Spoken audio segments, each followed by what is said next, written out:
Welcome to the Hired Not Fired podcast, brought to you by The Real Me, the soft skills first talent solution that helps employers hire entry level employees with better developed soft skills such as communication, problem solving, or emotional intelligence. Join us as we sit down with hiring managers, talent leaders, and others and get insider tips to help Gen Z stand out and get hired. Let's dive in.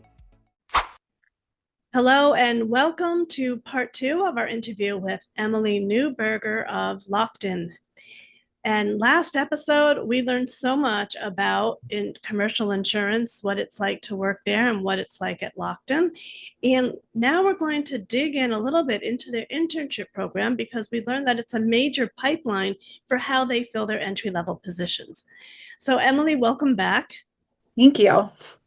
Why don't we start off? I just wanted to clarify something. Last episode, you mentioned that you end up giving offers to about half of your interns, that it's a major pipeline for filling your entry-level positions. So I'd just like to ask, do you also go outside that pipeline and hire for entry-level positions? Yes, we definitely do. So I would say our internship program does feed our associate account manager training program. So that's like our 2-year training program that really sets students up or new grads up for to be on that fast track to account management. However, there are a lot of other entry roles that we recruit outside of the internship for, again, for a lot of reasons, right? Like maybe the interns aren't interested in some of these roles, or the business, we're growing pretty rapidly. So sometimes we have more requisitions we need to fill than we have interns to kind of fill. So yeah, we will look for some of our other entry level roles are like an account administrator, a benefits coordinator. We also have a couple positions in our central billing unit or an associate account services unit that really help with a lot of certificate processing and making sure that our clients are paying and things like that. So it's a great way to kind of learn the back end of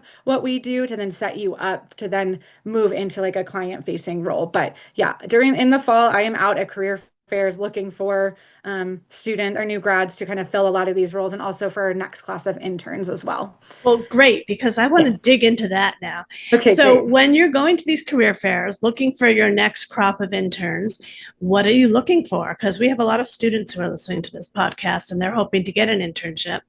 Yeah, I think the biggest thing for me is I understand that career fairs can be overwhelming. There's a lot of companies there, but just spending at least a couple minutes, like researching Lockton or any company so that you know a little bit about what they do. So I think what is difficult for me is when a student comes up and is like, I've never heard of Lockton. Can you tell me about that? And I'm like, well, maybe just take 2 minutes before you come up to my table to just know at least that we are a commercial insurance broker. That's literally all I would expect you to know. And then you can start the question off with that, and then, or say like, I know Lockton is in this industry. What do you like about it? Or like, what can you tell me about your opportunities, or what's the culture like? And just really start the conversation. So typically at a career fair too, I usually start the conversation with saying, can you tell me a little bit about yourself? So just having a really succinct elevator pitch is great. And just including what it is you're looking for too. So whether that's an internship or a full-time opportunity, that will then help me tailor our conversation to best fit your needs too. So I think those are the biggest things, just having done, again, baseline research and having that really tight elevator pitch is super helpful. Now, so when you meet people at a college fair, do you then remember their names? And is it like a mini interview so that when an application comes by, it's like, oh yeah, I remember that person. They had really good questions.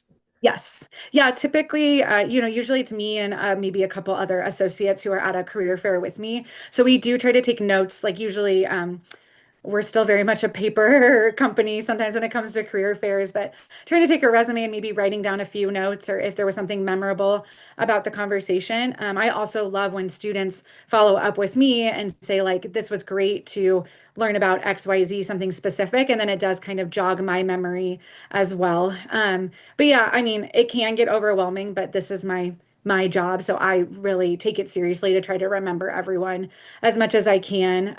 And I also think another tip I would say too at career fairs is I think it's okay for a student if you're taking notes while I'm speaking with or sharing information with you, because you're also meeting so many companies. It's important for you to keep stuff straight too. So I'm not mad or upset if I see someone writing stuff down as I'm talking to them. Like, I don't Yeah. think that's a negative. Yeah. Yeah, maybe it's a positive because it shows that they're taking it seriously, right? 100%. Yeah. Yeah. I'm one of those people who have to write everything down. Same. Literally every, or I forget it. So Yeah, yeah. yep. Yeah. Especially when you're meeting so many people in so many Mhm. companies, right, at a Yeah. career fair. Exactly. So how do people hear about your internships to apply for them besides a career fair?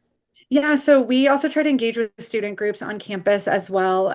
Just doing some of those branding campaigns, whether that's through Handshake or like LinkedIn, things like that. I work closely, obviously, with a lot of career services Mhm. as career services offices on our partner at our university partners, and just trying to get the word out once those are posted and things like that. So yeah, it's usually on our website. So, doing Yeah. stuff like this too, of course, helps promote the opportunity in our company as well. So now tell me a little bit, how can a student stand out when they're not in front of you? Okay, you gave us some Mhm. great info on how they can stand out when you're meeting Yeah. them.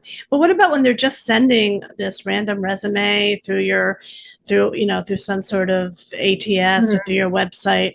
Um, they don't Yeah. have a lot of experience to put on Yeah. that resume. So how do you sort through them and decide who's interview worthy? Yeah.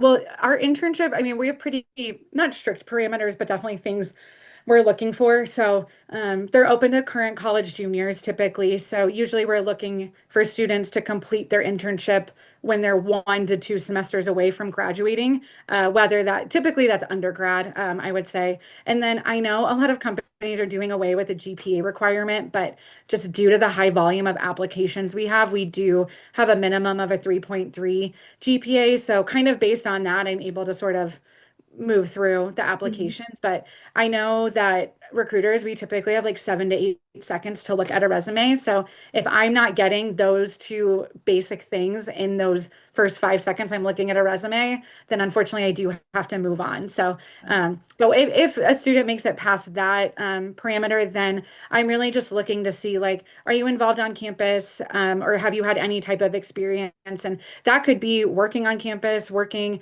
a retail or a restaurant job. It could also be helping out at home. I know a lot of students have responsibilities to their families while they're in school, but it's all about how you package that on your resume, right? So just making sure that it's putting your best foot forward. And so, yes, you could say you're a server at a restaurant, but like you do so much more than that, right? You provide memorable experience for customers. You maybe even help train other coworkers of yours. So I think just making sure you're packaging it in a good way that's going to demonstrate your accomplishments, not just what you did, I think is the biggest thing.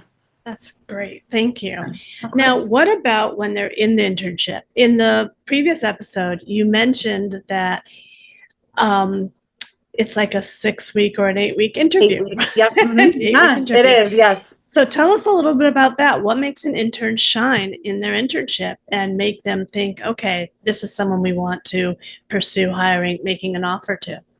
Yeah, I think there's a couple of things. So our internship is interesting because it is a little bit decentralized in that we put interns on different client teams so they really get that hands-on experience. So each team, will have work set aside for the intern to do. And so I think, meeting obviously some of the basics, right? Just meeting deadlines, asking good questions if they don't know the answer. Um, and of course, like asking for more work, like raising your hand to do maybe some of the mundane things that no one else wants to do, right? Because you have to start somewhere. And Yeah. so our internship is paid. So you are getting paid for all of this work you're doing.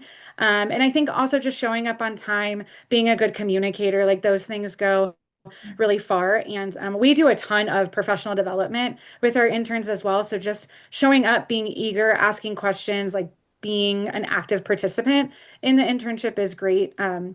And some of our leadership, they always say a lot of it comes back to attitude. And so do you have a good attitude? Are you not, above doing any task, and just are you, taking that initiative, right, to find things to keep yourself busy or asking for more work, and things like that. So I think those are, I know it's a lot, but some of the things we look for. This is fabulous. I know that listeners have learned so much from this. Thank you. Thank you so much.